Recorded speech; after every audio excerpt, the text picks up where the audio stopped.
ফেসবুকে দুজন ছেলে, একজনের নাম MJ মারুফ আর আরেকজনের নাম হচ্ছে কি মিষ্টি মায়ের দুষ্টু ছেলে। যাই হোক, ওটা বোঝাই যাচ্ছে ওটা ফেক নাম। তো কাশ্মীরের ঘটনার উপর আমি অনেক কিছু শেয়ার করেছি। হ্যাঁ, অনেকে সাপোর্ট করেছে আর কয়েকজন এসে ওখানে খারাপ মন্তব্য করেছে, সেটা যার যার ব্যক্তিগত ব্যাপার। তো এসে কারো পছন্দ নাই হতে পারে, তার হয়তো গায়ে লেগেছে ব্যাপারটা, সে এসে খারাপ মন্তব্য করতেই পারে, তাই কোনো কিছু না। এসে যারা সাপোর্ট করেছে এই বিষয়টা তাদেরকে তো গালিগালাজ করেছে, আমাকে গালিগালাজ করছে, ঠিক আছে ভাই, গালিগালাজ অব্দি ঠিক আছে।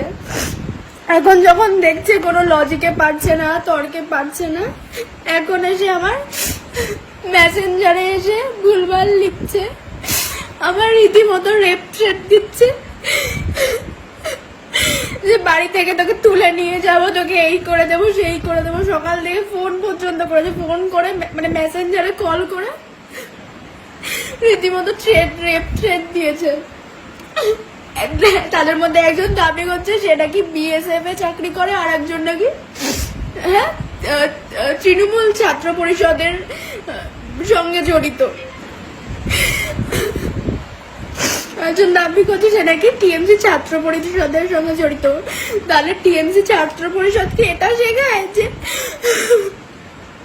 যে কোনো মেয়ের কমেন্ট সেকশনে এসে তাকে রেপ থ্রেট দেওয়া, কোনো কথা যদি সেটা পছন্দ না হয় তাকে বাড়ি থেকে তুলে নিয়ে গিয়ে তাকে ধর্ষণ করা, সেটা বলা।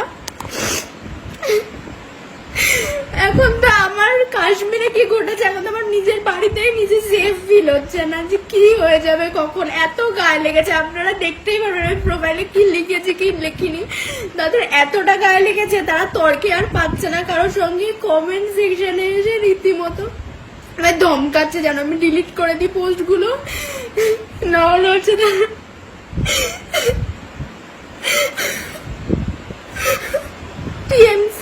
TMC ছাত্র পরিষদ সমর্থন আমিও করি, কিন্তু কখনো তো এরকম তাদের সঙ্গে যাদের সঙ্গে পরিচিতি তাদের মধ্যে তো কখনো এরকম মনোভাব দেখিনি। তাদের কোনো মনোমালিন্য হলে কোনো মেয়েকে এরকম ধর্ষণ করা থ্রেট দেয় তারা। কোথায় আছি মানে হচ্ছে গিয়ে নিজের বক্তব্যটুকু রাখলে, যদি আজকে আমি ছেলে হতাম, বাকি ছেলেরা ওখানে যারা, তারা তো ভুলভাল খেয়েছে, ভুলভাল গালিগালাজ খেয়েছে ওদের কাছে। হ্যাঁ, আমি মেয়ে বলে গালিগালাজের উপরন্তু কি না রেপ থ্রেট পাচ্ছি। এই যে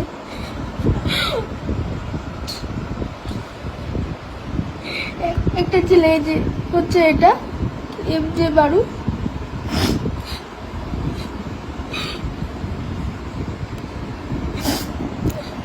এরা কি দাবি করে এরা কি BSF এ চাকরি করে, তারপর BSF এ চাকরি করে বলে তারা নাকি হ্যারাস করতে পারে। আর একজন, নমস্কার বন্ধুরা, আমার নাম ধ্রুবজ্যোতি সরকার। পেহেলগাঁওয়ে হিন্দুদের হত্যাকাণ্ডের প্রতিবাদ করেছে বলে জেহাদিরা ধর্ষণের হুমকি দিচ্ছে এই পশ্চিমবাংলাতেই। তার মানে বুঝতে পারছেন, শত্রু আমাদের খালি বাইরে না, ঘরেও। পেহেলগাঁওয়ের জেহাদি মৌলবাদী সন্ত্রাসবাদীদের হাতে নিহত হিন্দুদের নিধন নিয়ে সরব হয়েছেন এই মেয়েটি, আর এটাই এই মেয়েটির অপরাধ। ভিডিওটি শুভেন্দু অধিকারী পোস্ট করে লিখেছেন, মাননীয়া, দেখতে পাচ্ছেন আপনার শাসনে পশ্চিমবঙ্গের সনাতনীদের অবস্থা, আর একজনও হিন্দু ভাই অথবা বোনেদের গায়ে যদি একটা আঁচড়ও লাগে, আমি এবং আমার দল বিজেপি কিন্তু চুপ থাকবে না। সমগ্র পশ্চিমবঙ্গ জুড়ে আপনাকে প্রতিবাদের সম্মুখীন হতে হবে। এসে যারা সাপোর্ট করেছে এই বিষয়টা তাদেরকে তো গালিগালাজ করেছে, আমাকে গালিগালাজ করছে, ঠিক আছে ভাই, গালিগালাজ অব্দি ঠিক আছে। এখন যখন দেখছে কোনো লজিকে পারছে না, তর্কে পারছে না, এখন এসে আমার মেসেঞ্জারে এসে ভুলভাল লিখছে, আমার রীতিমতো রেপ থ্রেট দিচ্ছে যে বাড়ি থেকে তোকে তুলে নিয়ে যাবো, তোকে এই করে দেবো সেই করে দেবো। সকাল থেকে ফোন পর্যন্ত করেছে, ফোন করে মানে মেসেঞ্জারে কল করে রীতিমতো রেপ থ্রেট দিয়েছে। বন্ধুরা, ভিডিওটি ভালো লাগলে দয়া করে লাইক শেয়ার করে দেবেন, আমাদের পেজটা ফলো করে নেবেন, আর আপনার মতামত কমেন্ট করে অবশ্যই জানান। ধন্যবাদ।